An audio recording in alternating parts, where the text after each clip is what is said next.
Hello, and welcome to your first lab for the second half of the course. All right, so what you're going to be making in this lab is sort of a paint database. So we've already done a painting app, and in that app, we could make our own colors, but anytime we wanted to reuse that color, we would have to readjust the sliders and get it back to exactly how it was before. The added functionality that this app is going to give us is we're going to be able to save our colors. So we're going to be able to make a color, save it, and then reuse it whenever we want. And that includes if we shut down the app and reopen it, because we're going to save all of that information in the database. So what I'm going to do in this video is I'm going to walk you through the design setup and some of the beginning code. Now, all of this is in the lab document, so if you'd rather just do it from the lab document, you're welcome to do that, but I'll run through it on the video because some people prefer the video and it's just easier for them to follow along with that. All right, so first things first, we're going to go into drawing and animation. We're going to grab a canvas, all right, and I'm going to set that canvas to fill parent for the height and fill parent for the width, right? Underneath that, I'm going to put a horizontal arrangement. So I'm going to go to layout. I'm going to get a horizontal arrangement. I'm going to align the vertical to center, so just things look balanced on there. And then I'm going to add some buttons. So I'm going to get one button that I'm going to call the clear button. So I'm going to change the name of that to clear. And I'm going to change the text of that to clear. All right, I'm going to get a new button for a new color. So I'm going to drag that in there as well, right? And that I'm going to rename new C for new color. And again, I'm going to change the text of that to just say new. All right, now the next thing, if you're looking at the lab document, looks like a button, but it's actually not a button. It's what we call a list picker. Right? And that's going to give me sort of a drop-down menu where I can choose from the colors that we've already been created. So be careful here, because if you do this as a normal button, you're not going to be able to follow along with the code. And I'm just going to call this color picker. And then I'll change the text of that to select.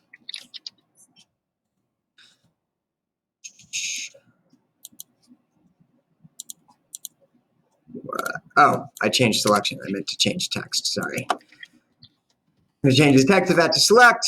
And then what I'm going to do, because I don't like doing it this way. All right, horizontal arrangement. I'm going to change that to fill parent so that it's wide and it's easier to drag things in. You don't have to, but I just think it's easier that way. All right, so let me bring in the label there. And this label is going to say dot size with a colon. And then right next to that label, I'm going to add what's called a spinner. All right. And this spinner is basically going to help us figure out dot sizes. So it's the only spinner, so you could leave it called spinner 1. I can also call it dot sizes because that's what it's going to store in it. Either way, that's what we're going to have on there. Then we're going to add a second canvas down below our horizontal arrangement. So I'm going to go to drawing and animation. I'm going to go to second canvas. I'm going to put it underneath. I'm going to set the height to 25 pixels. I'm going to set the width to fill parent. And this is going to serve as sort of our preview window for our different colors. It's going to let us know what color we've chosen. And then last but not least, I'm going to add the TinyDB element. So down here in storage, TinyDB, I drag that into the phone, and then it shows up down below here. All right, so this is the setup for the first screen. Now this app is going to have 2 screens. So I'm going to go to add screen here. You can give it a different name if you want. I'm just going to call mine screen 2. All right, it's plenty good enough. All right, so there it goes. Got to be patient. All right, so here's screen 2. All right, at the top of screen 2, I'm going to put 3 sliders. All right. Now I'm going to name mine red S for red slider. I'm going to name it green S for the green slider, and I'm going to name the last one blue S for the blue slider. Again, you don't have to rename them, but you can if you want. Each one of them is going to be set to width fill parent. The max value is going to be set to 255. The min value is going to be set to 2. And then if you want, you can have them like change colors. So I could make the left color on this one red, and then go down and repeat that for the different ones. Now, this is setting the thumb or the starting position at 30. You can leave it at 30, or if you want to put it like, 127, which is basically sort of in the middle there. You could put it at 127. You could put it at 128. That's basically right in the middle of these values that we have here. But again, you can leave it as a starting value of 30. It doesn't really matter. It's just if you want to have that. So I'm going to do the same thing for all of these. I'm going to set the width to fill parent. I'm going to make the color left on this one green. I'm going to set the max value to 255. I'm going to set the min value to 0. I'm going to set the starting position to 128. And I'm going to do that one more time. So I'll set the left value here to blue. I'll set the width to fill parent. I'll set the max to 255. I'll set the min to 0. And I'll set the starting position to 128. So these are what we're going to use to make the different colors. Below that, I'm going to add a canvas, and this is going to serve as like a preview window for the colors. All right, so you can set a height and width here. It doesn't need to be big. We're just kind of using this as a preview window. So we could set it to like 50 by 50, or you don't even have to set it at all. You can just leave it as is and sort of use that as your preview window. Either one is fine. Then I'm going to put in a text label underneath that. All right, and this text label is just going to say color name.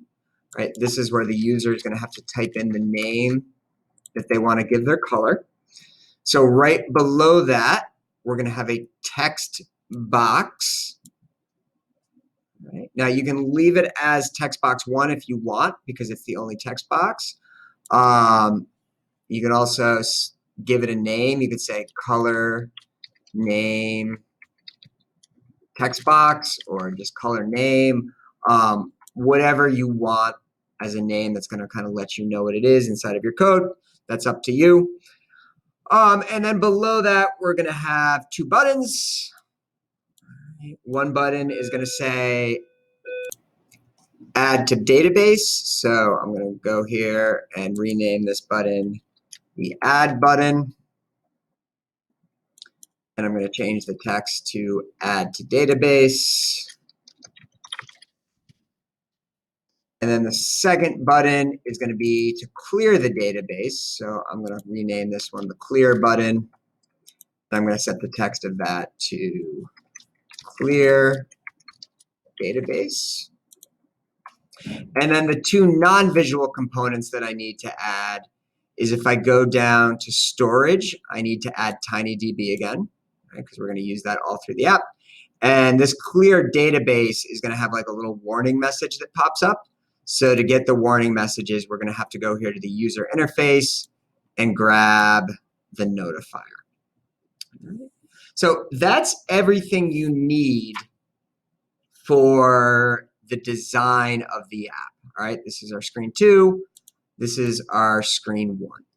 So what I'm going to do is I'm going to now walk you through the very beginning code for this lab.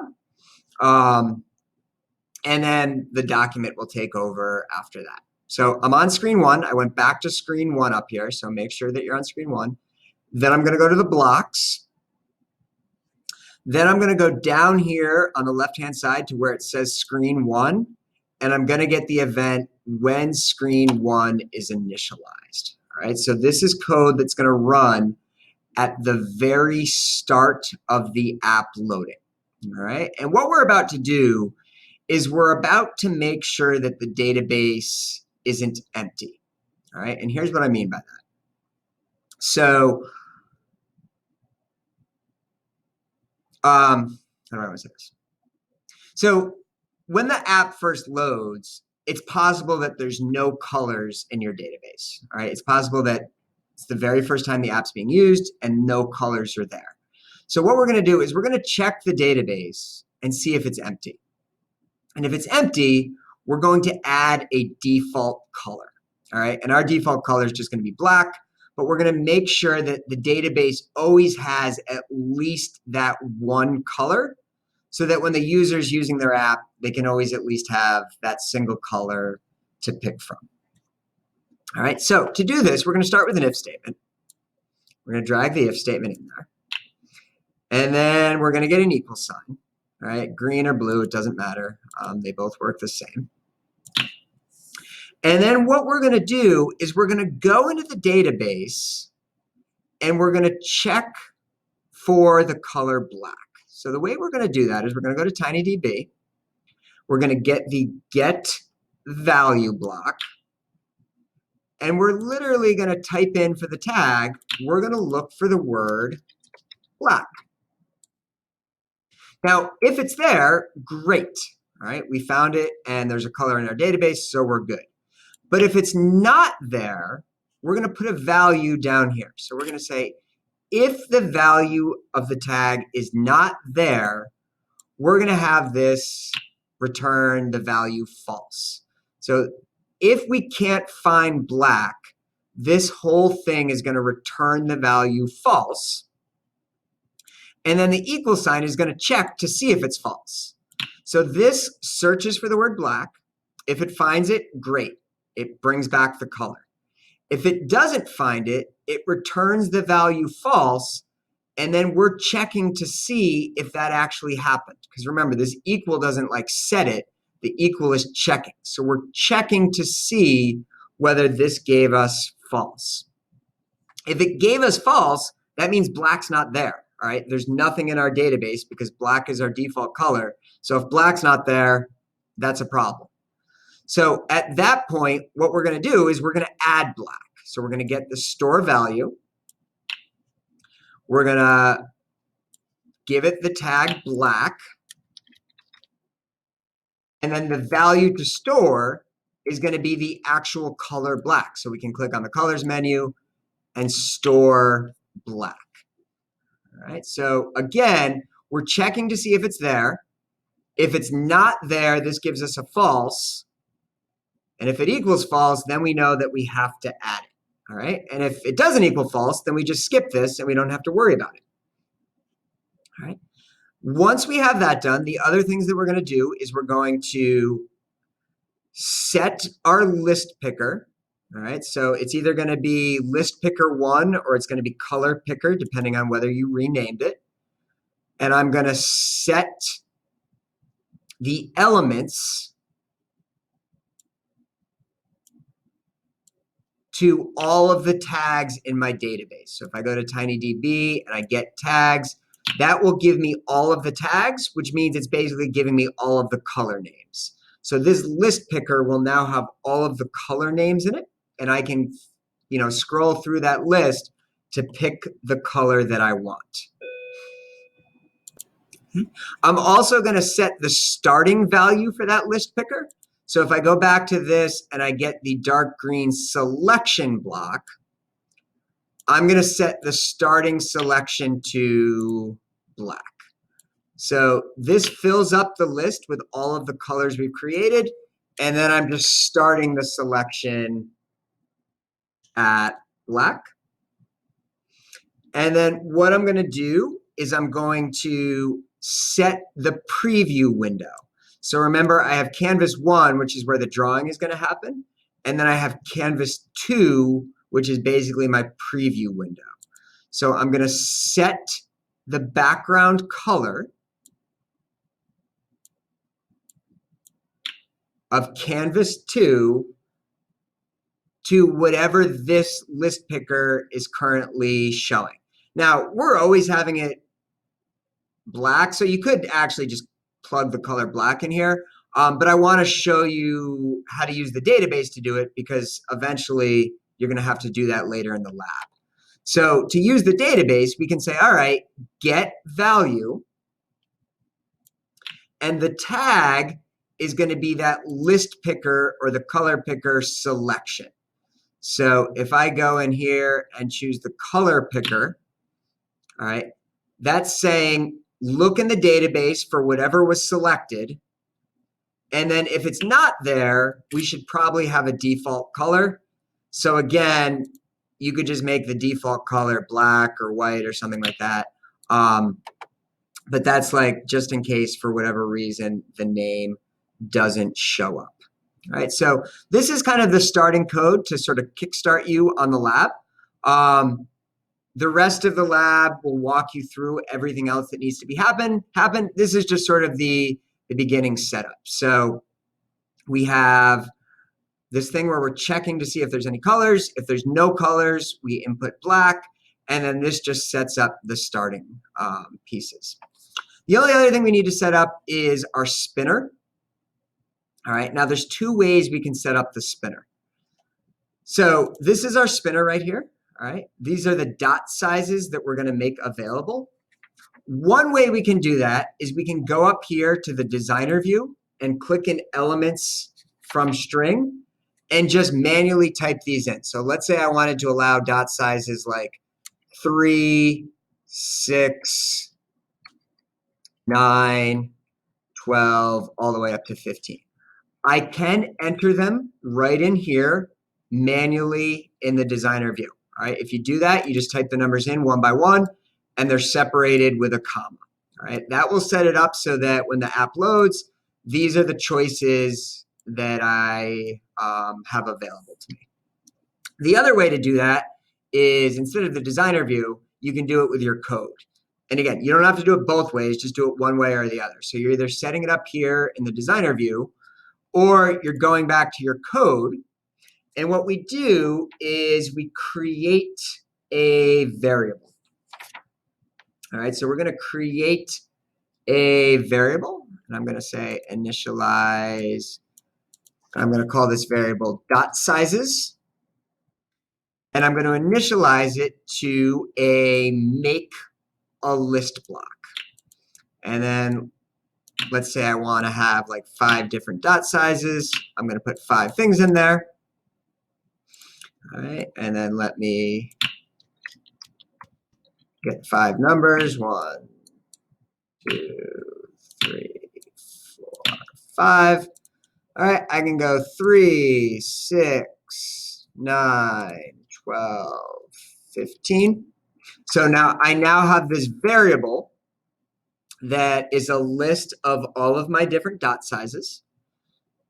And then what I can do inside of this same initialize block, I can go to my spinner, which I call dot sizes in this video. You might have just left it as spinner. That's up to you.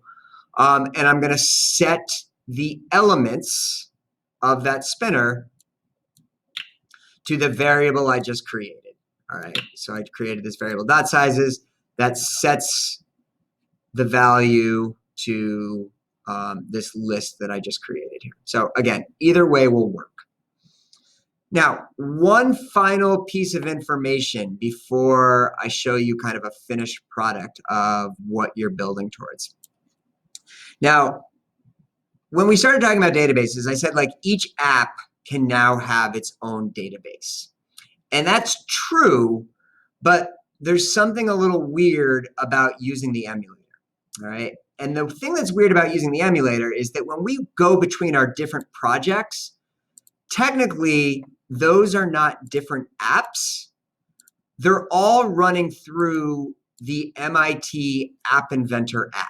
So even though we've created different projects, they're all using the same app on your phone, which means they're all using the same database. All right. So when you start a new project, it's going to have the information in the database from the last project that you worked on. So we just did that task manager, and we did like Monday, Tuesday, Wednesday, and had like different activities going on. All of that stuff is still in the database because it's technically all still the MIT App Inventor app. Now, again, if you actually, go to the build menu and create the finished program, then it gets its own database. But because we're using it through the emulator, it's all pulling from that same MIT App Inventor app, which means it's always using the same database. So how do we deal with this? All right, anytime you're starting a new project, what you're probably going to want to do is go to TinyDB, get the block clear all, right click on it, and choose do it. Now, I can't choose do it right now because my emulator is not running. It only lets you choose do it when your emulator is running. But if you right click on this and choose do it, that will clear out your database so that it's empty for this new app that you're making. All right, again, right click, choose do it. That'll clear it out so that it's empty for this new app that you're making. All right, so once you've done that, then you can just throw it away, and you just need it that one time so that it clears it out so that your new app is ready to go.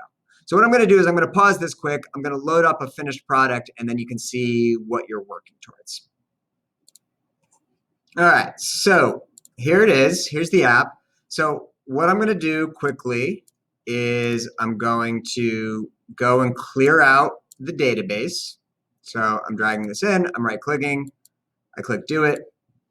So that will clear out the entire database. I'm going to delete that block. All right. Now what I'm going to do is, because I just cleared out the entire database, I'm going to refresh it so that this code can run. All right, because this code only runs when the screen first loads. So I'm going to go to connect, and I'm going to refresh the companion screen so that this reloads. And what it's going to do is it's going to search through the database. It's not going to find anything. So then it's going to go through and insert the color black. And if I click on select here, you're going to see that that's the only color that I now have available to me. If I choose this, all right, it's going to let me make black dots. All right. I didn't really worry about the painting or line drawing on this because really the app is more about the database, not the ability to actually paint. If you want to add that, you're welcome to do it, but you don't have to.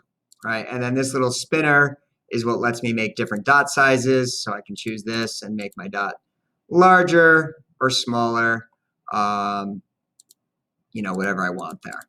Right. But here's the key. Here's the database part. So if I click on new, right, it will bring up a new screen. And again, be patient. Don't click on it a bunch of times. That'll just cause the emulator to crash.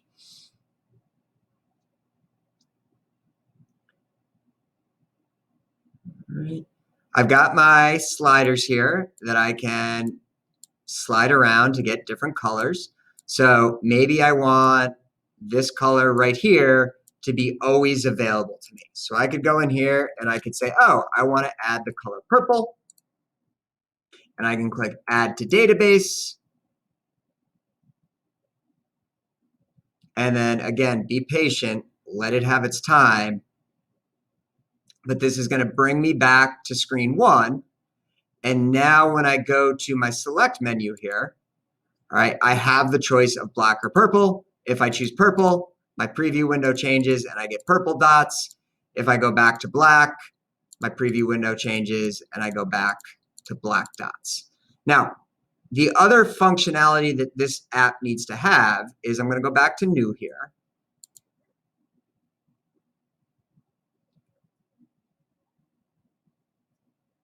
And it needs to have a little bit of error checking. So here's what I mean by that. So if I make my color and then I try to add it to the database, it should give me a warning that says you left the color name blank. Right? You always have to give the color a name. I can click OK. If I type in the name purple, it should give me a different message that says the name is already taken, be more creative. It should only let me submit it if there's something in here, oops, and it doesn't already exist. And then we also have this clear database button that makes sure that you actually want to clear it out. So if you click I guess not or cancel, it's not actually going to erase the database.